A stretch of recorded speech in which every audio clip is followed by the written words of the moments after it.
Kementerian Pekerjaan Umum dan Perumahan Rakyat atau Kementerian PUPR tengah menyelesaikan pekerjaan pembangunan hunian pekerja konstruksi (HPK) di Ibu Kota Nusantara, Kalimantan Timur.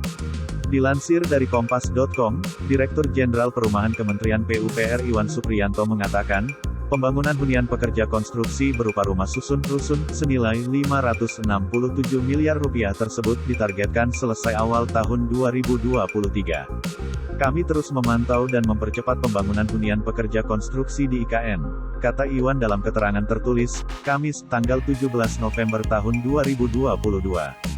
Iwan mengatakan pembangunan hunian pekerja konstruksi tersebut rencananya dilaksanakan selama 145 hari kalender. Menurut dia, pembangunan dimulai sejak tanggal 29 Agustus tahun 2022 hingga tanggal 20 Januari tahun 2023 dengan kontraktor pelaksana pembangunan adalah PT Wijaya Karya Gedung, PT Adikarya Persero, Terbuka, KSO. Iwan melanjutkan, dalam proses pembangunan hunian pekerja konstruksi, pihaknya menerapkan 3 kriteria pelaksanaan pembangunan dengan prinsip environmental, social, and governance (ESG), atau lingkungan, sosial, dan tata kelola (LST).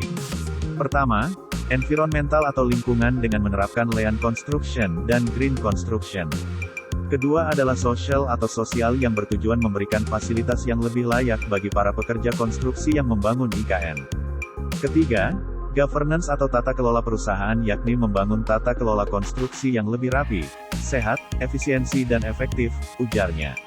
Lebih lanjut, Iwan mengatakan, pemanfaatan teknologi konstruksi modular pada pembangunan hunian pekerja konstruksi ini merupakan salah satu upaya pemerintah untuk mencapai kriteria ESG tersebut. Sri Mulyani Indrawati mendorong investor untuk menerapkan kerangka kerja framework dan manual penerapan environmental, social, and governance (ESG) dalam pembangunan Ibu Kota Nusantara atau IKN Nusantara di Kalimantan Timur. ESG merupakan praktik investasi dengan standar global yang memperhatikan keberlanjutan lingkungan, sosial, dan tata kelola perusahaan yang baik. Oleh sebab itu, ia mendorong untuk proyek-proyek di IKN bisa memenuhi standar ESG. Sebab, proyek yang dikerjakan dengan prinsip ESG akan memiliki reputasi yang baik, sehingga akan menarik bagi investor swasta maupun asing. Jika kita ingin menarik dana dari swasta atau internasional, maka cara strategis adalah memenuhi standar kualitas, termasuk ESG itu, kata dia.